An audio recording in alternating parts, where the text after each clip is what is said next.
Halo guys, perkenalkan namaku Okta Hanafania Maharani, biasa dipanggil Okta, NIM P1337434321010, Program Studi Sarjana Terapan Teknologi Laboratorium Medik Poltekkes Kemenkes Semarang. Kali ini aku akan menjelaskan tentang PUEBI atau Pedoman Umum Ejaan Bahasa Indonesia. Latar belakang. Pada tanggal 30 November 2015, Peraturan Menteri Pendidikan Nasional Nomor 46 Tahun 2009 tentang Pedoman Umum Ejaan Bahasa Indonesia yang disempurnakan atau EYD dicabut dan dinyatakan tidak berlaku karena digantikan oleh Permendikbud Nomor 50 Tahun 2015 tentang Pedoman Umum Ejaan Bahasa Indonesia atau disebut juga PUEBI. Ruang lingkup PUEBI terdiri dari 4 macam. Yang pertama yaitu pemakaian huruf, yang kedua penulisan kata, yang ketiga pemakaian tanda baca, dan juga yang keempat yaitu penulisan unsur serapan. Yang pertama yaitu pemakaian huruf. Poin pertama merupakan huruf abjad. Huruf abjad merupakan huruf yang dipakai dalam ejaan bahasa Indonesia yang terdiri dari 26 huruf. Poin yang selanjutnya yaitu huruf vokal. Huruf vokal adalah huruf yang melambangkan vokal dalam bahasa Indonesia yang terdiri dari 5 huruf, yaitu A, I, U, E, dan juga O. Kemudian poin selanjutnya merupakan huruf konsonan. Huruf konsonan adalah huruf yang melambangkan konsonan dalam bahasa Indonesia yang terdiri dari 21 huruf, yaitu semua huruf abjad selain huruf vokal. Kemudian poin selanjutnya merupakan huruf diftong. Di dalam bahasa Indonesia terdapat 4 huruf diftong yang dilambangkan dengan gabungan huruf vokal AI, IU, EI, dan juga OI. Kemudian gabungan huruf konsonan. Gabungan huruf konsonan yaitu KH, NG, NY, dan SY yang melambangkan satu bunyi konsonan. Yang selanjutnya merupakan huruf kapital. Pertama, huruf kapital dipakai sebagai huruf pertama awal kalimat. Yang kedua, huruf kapital dipakai sebagai huruf pertama unsur nama orang termasuk julukan. Yang ketiga, huruf kapital dipakai pada awal kalimat dalam petikan langsung dan juga lain sebagainya yang telah saya ketik di atas.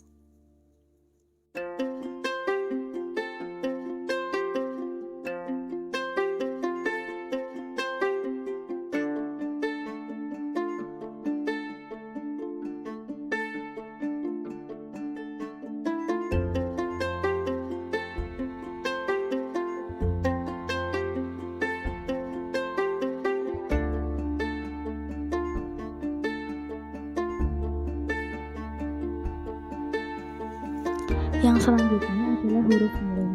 Pertama, huruf miring dipakai untuk menuliskan judul buku, nama majalah, atau nama surat kabar yang dikutip dalam tulisan, termasuk dalam daftar pustaka.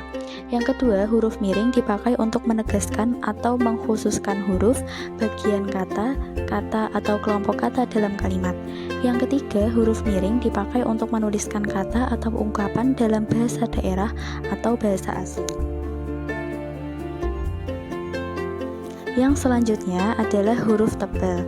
Pertama, huruf tebal dipakai untuk menegaskan bagian tulisan yang sudah ditulis miring. Kemudian, huruf tebal dapat dipakai untuk menegaskan bagian-bagian karangan seperti judul buku, bab, dan juga subbab.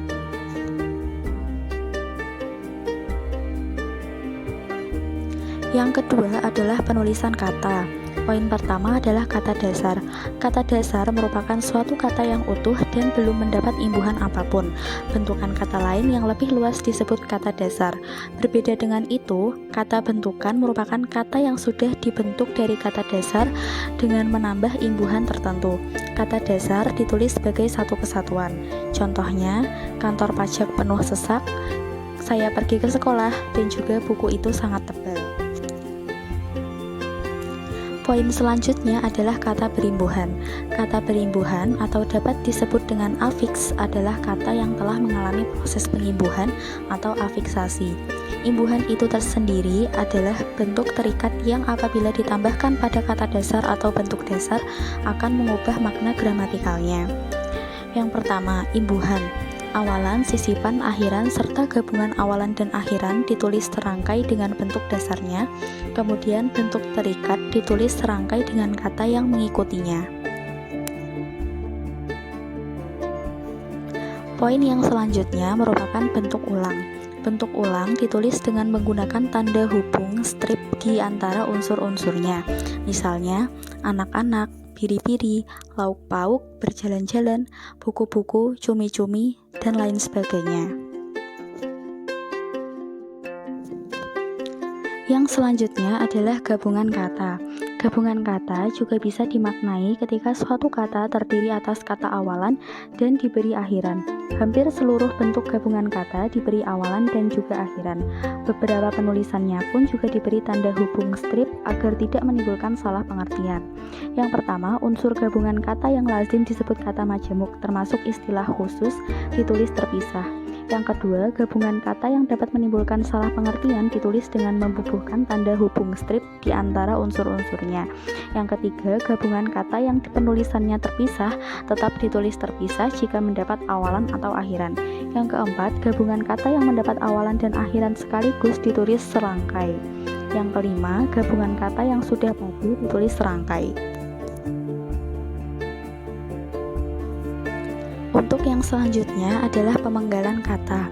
Pemenggalan kata adalah proses pemenggalan atau pemotongan kata sehingga kata bisa dituliskan dan dilafalkan atau dieja dengan baik.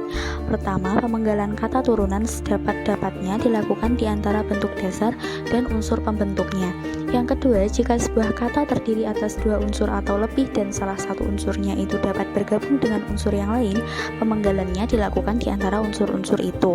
Tiap unsur gabungan itu dipenggal seperti pada kata dasar. Yang ketiga, nama orang yang terdiri atas dua unsur atau lebih pada akhir baris dipenggal di antara unsur-unsurnya. Yang selanjutnya adalah kata depan. Kata depan seperti di, ke, dan dari ditulis terpisah dari kata yang mengikutinya. Selanjutnya adalah partikel. Yang selanjutnya adalah singkatan dan akronim. Singkatan nama orang, gelar, sapaan, jabatan, atau pangkat diikuti dengan tanda titik pada setiap unsur singkatan itu dan lain sebagainya yang telah saya sebutkan di PPT di atas. Yang selanjutnya adalah angka dan bilangan. Bilangan dalam teks yang dapat dinyatakan dengan satu atau dua kata ditulis dengan huruf kecuali jika dipakai secara berurutan seperti dalam perincian. Bilangan dalam teks yang dapat dinyatakan dengan satu atau dua kata ditulis dengan huruf kecuali jika dipakai secara berurutan seperti dalam perincian. Angka yang menunjukkan bilangan besar dapat ditulis bagian dengan huruf supaya lebih mudah dibaca. Angka dipakai untuk menyatakan ukuran panjang, berat, luas, isi, dan waktu, serta nilai uang, dan lain-lain yang telah saya ketik di atas. Untuk yang selanjutnya adalah kata ganti.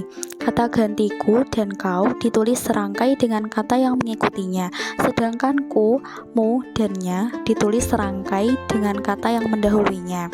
Kemudian kata sandang, kata si dan sang ditulis terpisah dari kata yang mengikutinya. Poin yang ketiga merupakan pemakaian tanda baca.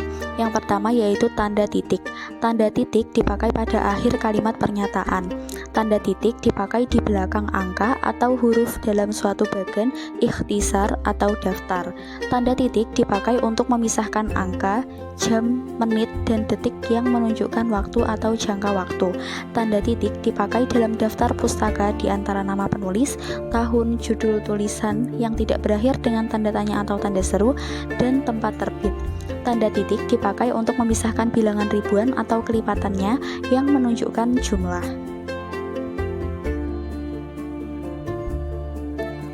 Yang selanjutnya yaitu tanda koma. Tanda koma dipakai di antara unsur-unsur dalam suatu pemerincian atau pembilangan.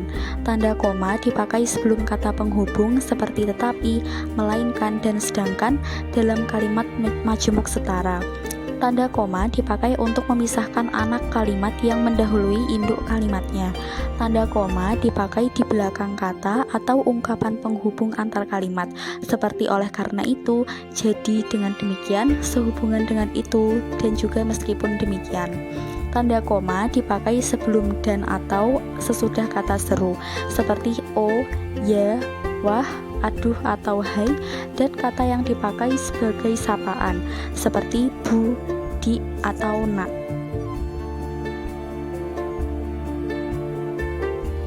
Kemudian, tanda koma dipakai untuk memisahkan petikan langsung dari bagian lain dalam kalimat.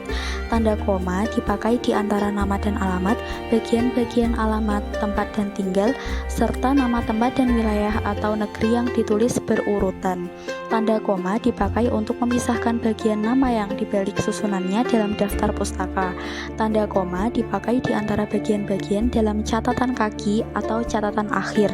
Tanda koma dipakai di antara nama orang dan singkatan gelar akademis yang mengikutinya untuk membedakannya dari singkatan nama diri, keluarga, atau marga.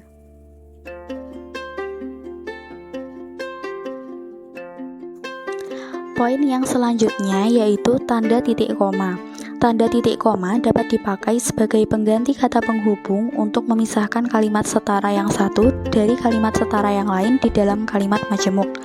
Tanda titik koma dipakai pada akhir perincian yang berupa klausa. Tanda titik koma dipakai untuk memisahkan bagian-bagian pemerincian dalam kalimat yang sudah menggunakan tanda koma. Kemudian tanda titik dua. Tanda titik dua dipakai pada akhir suatu pernyataan lengkap yang diikuti pemerincian atau penjelasan. Tanda titik dua tidak dipakai jika perincian atau penjelasan itu merupakan pelengkap yang mengakhiri pernyataan. Tanda titik dua dipakai sesudah kata atau ungkapan yang memerlukan pemberian.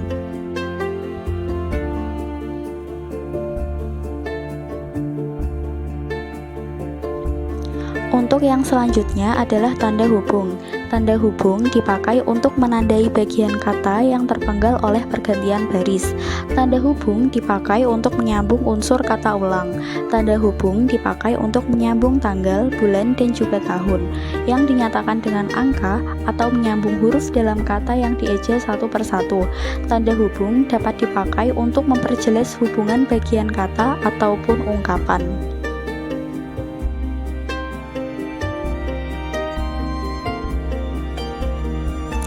Poin yang keempat yaitu penulisan unsur serapan. Dalam perkembangannya, bahasa Indonesia menyerap unsur dari berbagai bahasa, baik dari bahasa daerah seperti Jawa, Sunda, Bali maupun dari bahasa asing seperti bahasa Sanskerta, Arab, Portugis, Belanda, Cina, dan juga Inggris. Berdasarkan taraf integrasinya, unsur serapan dalam bahasa Indonesia dapat dibagi menjadi dua kelompok besar. Yang pertama yaitu unsur asing yang belum sepenuhnya terserap ke dalam bahasa Indonesia, dan yang kedua yaitu unsur asing yang penulisan dan pengucapannya disesuaikan dengan kaidah bahasa Indonesia. Dalam hal ini, penyerapan diusahakan agar ejaannya diubah seperlunya sehingga bentuk Indonesianya masih dapat dibandingkan dengan bentuk asalnya. Sekian penjelasan dari saya. Mohon maaf jika ada kesalahan. Terima kasih.